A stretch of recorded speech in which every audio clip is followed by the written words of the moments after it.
నమస్తే friends, welcome to స్ఫూర్తి news. ప్రధానంగా కల్వకుర్తి నియోజకవర్గ వ్యాప్తంగా కాటన్ మిల్ ఎన్నికలకు సంబంధించి ప్రధానంగా చర్చ అనేది ఉధృతంగా కొనసాగుతుంది.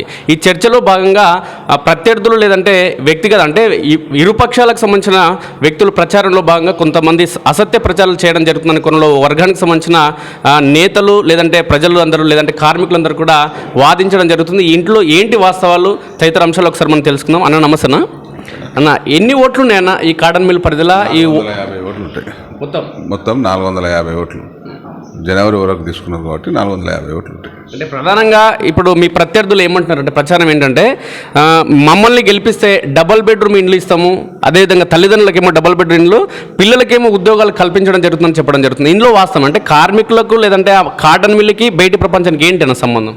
ఇప్పుడు ఆశల పల్లకిలో పెట్టాలి ఎన్నికలు, ఊహాజనితంలో తిప్పే ఆలోచన తప్ప వాస్తవంగా డబుల్ బెడ్రూమ్ ఎవరైతే ఎలిజిబిలిటీ ఉన్నదో వాళ్ళకు డబుల్ బెడ్రూమ్లు ఇచ్చినారు. ఆల్రెడీ గత ప్రభుత్వమే ఇచ్చింది. ఈరోజు కొత్తగా ఎవరైతే ఎలిజిబిలిటీ ఉందో అది రావాల్సిన వాళ్ళకి వస్తుంది. ఈ ఎన్నికలకు డబుల్ బెడ్రూమ్కి ఏం సంబంధం ఉంటుంది? ఇలా ఈ ఎన్నికలు జరిగితే కార్మిక జీతభత్యాలకు సంబంధించిన ఎన్నిక, కార్మిక పనిభారం మీద మాట్లాడాలి. ఎన్నికల అసలు సమస్యను వదిలిపెట్టి ఉత్త సమస్యలు ఎప్పుడు డైవర్ట్ చేసే ఆలోచన తప్ప కార్మికులకు మంచి చేయాలనే ఆలోచన కాదు. అంటే ప్రధానంగా 3 సార్లు ఎన్నికలు జరిగితే దాంట్లో ప్రధానంగా ఒకే అభ్యర్థి గెలిస్తే అనంతరం ఎన్నికలు ఉండవు, జీవితకాలం ఆయన్నే కొనసాగుతారనే కోణంలో ప్రచారం చేయడం జరుగుతుంది. దీంట్లో ఎంతవరకు వాస్తవం? ఇది ప్రజాస్వామ్యం. 3 సార్లు కాదు 30 సార్లు ఎన్నికలు జరిగినా ఎన్నికలని ప్రక్రియ కంటిన్యూ నడుస్తుంది. 3 సార్లకు ఎన్నికలు జరగవని వాళ్ళ మాటల నిజాయితీ ఎంత ఉందో అర్థం చేసుకోవచ్చు.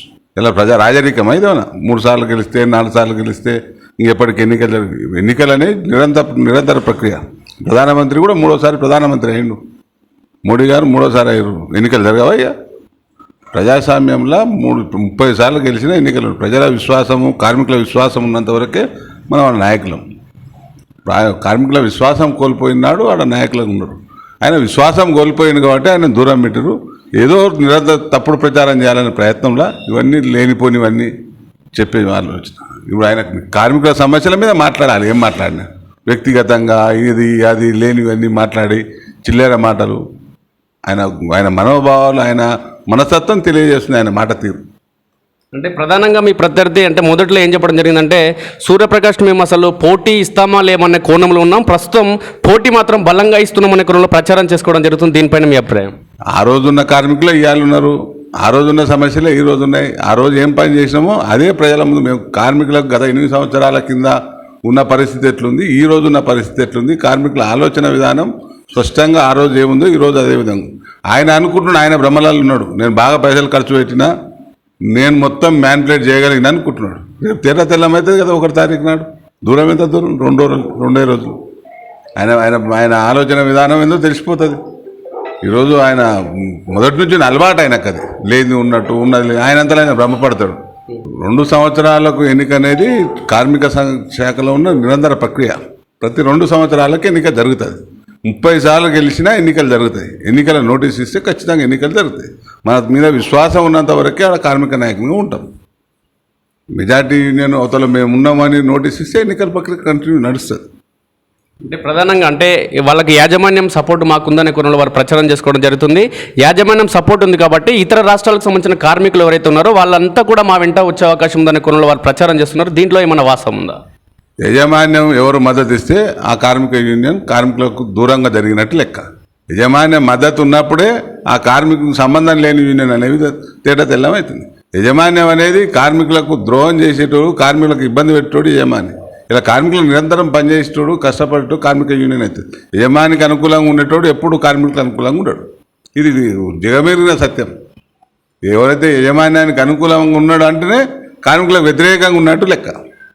వరుసగా మీరు కార్మిక నేత కొనసాగడం జరిగింది 2 సార్లు కాబట్టి మీరు వరుసగా 2 సార్ల క్రమంలో మీరు కార్మికులకు ఎలాంటి సేవలు చేయడం జరిగింది? వాళ్ళ జీతాలు ఏమైనా పెంచే ప్రయత్నం పెంచిరా? కల్వకుర్తి కాటన్ మిల్ల ఈఎస్ఐ అనేది లేకుండే. నేను మొదటిసారి ఎన్నికలు వచ్చినప్పుడే ఈఎస్ఐ బోర్డు ఆఫీస్ ముందర 3 సార్లు ధర్నా చేసి ఈఎస్ఐ తేవడం జరిగింది. దాన్ని కూడా వేరే విధంగా ప్రచారం చేసిన. ఈరోజు ఈఎస్ఐతోన కార్మికులు ప్రతి ఒక్కరికి ప్రతి కుటుంబానికి లాభం జరుగుతుంది. దాని తర్వాత వచ్చిన ఎన్నికలలో మొన్న 2 సార్లు గెలిచినాం. అగ్రిమెంట్ లేకున్నా జీతాలు పెరగాలని ఒక 15 రోజులు 45 రోజులు నిరాహార దీక్షలు చేసి 15 రోజులు కాటన్ మిల్ పని బంద్ చేసి సమ్మె చేస్తే 1100 రూపాయల జీతం పెంచిండు. మళ్ళీ అదే భాగంగా అగ్రిమెంట్ల 4 సంవత్సరాల అగ్రిమెంటుకు గతంలో అగ్రిమెంట్లు 4 అగ్రిమెంట్లు 5 అగ్రిమెంట్లు ఆయన చేసిన ఆయన ఎప్పుడు 1000 రూపాయలు జీతం పెంచాలి. 500, 300, 400, 4-5 కేటగిరీలో జీతం పెంచింది. మేము మన అగ్రిమెంట్ల 3600 జీతం ప్రతి ఒక్క కార్మికుని కూడా ఏడ కూడా డిఏ క్లోజ్ చేయకుండా అందరి కార్మిక జీతభత్యాలు పెంచేటట్టు 3600 రూపాయలు జీతం పెంచినాం. కరోనా టైం ఉన్నా యజమాన్యాన్ని బెదిరించి సమ్మె చేసాం తప్పదని లాస్ట్ కార్మిక శాఖ అత్యున్నత కమిషనర్ స్థాయిలో కమిషనర్ లేబర్ మంత్రి కూర్చొని ఆడ చర్చల పరిష్కారం అయింది. ఇది జగమైన కార్మికులందరికీ తెలుసు. రాజీ లేకుండా పోరాటం చేస్తేనే కార్మికులకు న్యాయం జరిగింది.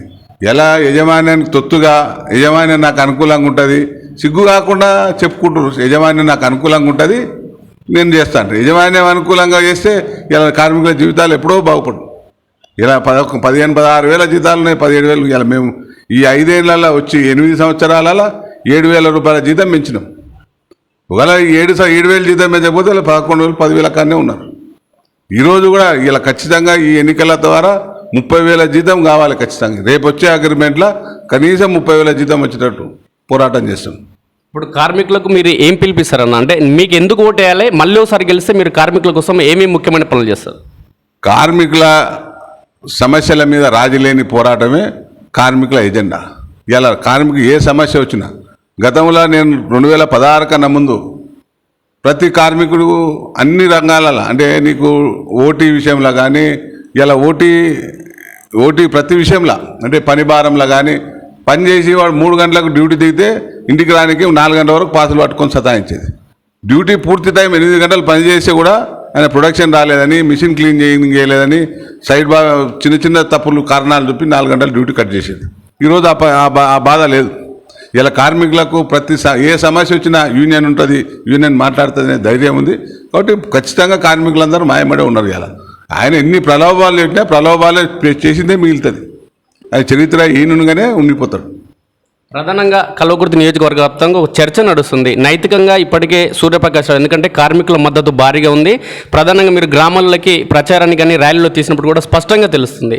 అధిక మంది జనాభా అంటే దాదాపుగా మిల్లులోని సభ్యులందరూ కూడా మెజార్టీ ప్రజలందరూ కూడా మీ వెంట రావడం జరిగింది కార్మికులు. దీన్ని బట్టి నైతికంగా సూర్యప్రకాష్ రావు విజయం సాధించడం జరిగిందని ప్రజలందరూ కూడా చర్చించుకోవడం జరుగుతుంది. ఈ ప్రాంతంలోని ప్రజలు మీరు ఇంకా ఏ విధంగా ఈ 2-3 రోజుల పాటు మీ ప్రచారం కానీ మీ వ్యూహాలు కానీ ఏ విధంగా ముందుకు తీసుకెళ్లడం జరుగుతుంది? ఈ 2 రోజులు ఉంది. కార్మికులకు ప్రతి ఒక్కరు ఇది ఆర్గనైజింగ్ సెక్టార్. ప్రతి కార్మికుడు పనిచేస్తాడు, వాడు మంచి చెడు ప్రతిదీ గమనిస్తాడు. ఖచ్చితంగా కార్మికుల మంచి చెడు తెలుసు.